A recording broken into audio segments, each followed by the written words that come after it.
Hello everyone, in this video we are going to discuss how we can fix Counter-Strike 2 game crash in mid of the game of the premier match.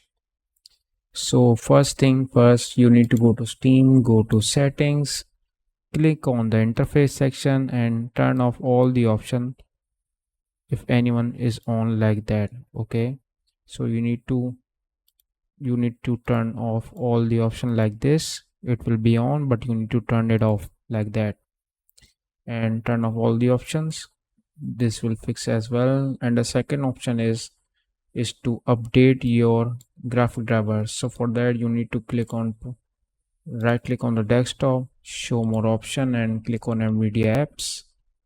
Over there you need to go to the driver section, and in the driver section you will see an option for update. Check for update, click on it, you will see an update. My driver is already updated, so I don't do that. Now after that we will close this option because first we need to update this driver. And the third and the last option is to clear the temporary files. So for that we right click on the start menu button, go to settings.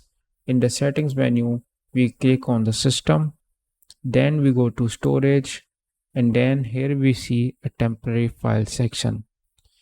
These are all the temporary files that we need to remove from the system. Okay, so the important option here is this right there. There will be a shader option, direct text shader, but we will select everything because all these things are temporary, and most important is that 2.54 GB driver update which is not in use. Okay, so we click on remove files and click continue. So after these remove, our game will work perfectly fine, and when we play it, it will not crash in the middle. So I hope you will like this video. Please make sure to subscribe to my YouTube channel. Thank you.